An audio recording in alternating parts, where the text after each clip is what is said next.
Yo mga idol, kumusta? Mandirigma Sports TV nga pala. Ating pag-usapan, Barangay Ginebra, David Murrell. Sabik na sa unang laro nga sa kupunan ng Barangay Ginebra at Justin Arana. Matinding sinabi, pero bago na nga yan, kung bago ka lang sa aking channel, huwag mong kalimutan na mag-subscribe at click ang notification bell para lagi kang updated sa ating latest upload pa natin. Pero ating talakayin, una natin pag-usapan, so bukas na nga ang laban sa pamamagitan nga ng ating Barangay Ginebra at ang Converge mga idol. Talagang kumpirmado na nga ng bagong player na si David Murrell sa kupunan ng Barangay Ginebra bilang panibagong lineup. Alam na natin lahat mga idol, sabik na rin si David Murrell sa unang laro nga ng ating Barangay Ginebra at dinagdag na nga ni Coach Tim ng bagong malalakas katulad nga kay David Murrell. Ito na nga ba ang kapalit kay Jimmy Malonzo mga idol bilang forward? Hindi pa rin makapaglaro si Jimmy Malonzo kung bakit ang plano pa rin ni Coach Tim na si David Murrell nga ang bilang kapalit sa posisyon ni Jimmy Malonzo dahil nagpapahinga pa nga ang nasabing forward na si Jimmy Malonzo mga idol. Masasabing sabik na rin si David Murrell sa bagong lineup at sistema ng Barangay Ginebra. Nasa Magnolia pa rin ang kanyang lineup.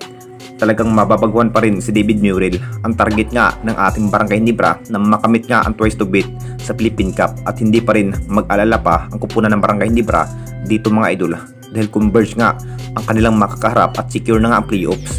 Napaka-intense pa rin sa bawat laro nga kay David Murrell mga idol sa panibagong kupunan, pero mas pinaganda pa rin ni Coach Tim kung saan posisyon nga na mas bagay kay David Murrell. Ito pala ang kapalit kay Jimmy Malonzo mga idol.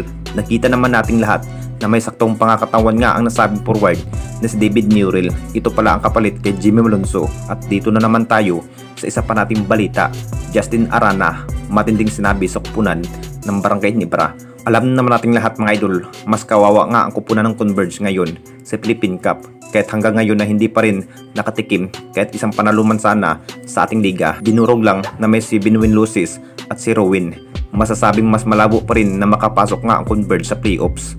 At lalo na ang kupunan ng Barangay Ginebra nga ang kanilang makakaharap ngayon. Mas malas nga talaga ang kupunan ng Converge na walang talo sa buong laban. Ito na siguro ang pinakasaklap sa buong kupunan nga ng Converge. Nagkasunod na nga ang win-losses kahit sa unang opening sa Philippine Cup na parang nagmistulang kawawa nga ang kupunan ng Converge sa naging status nga ng Converge mga idol.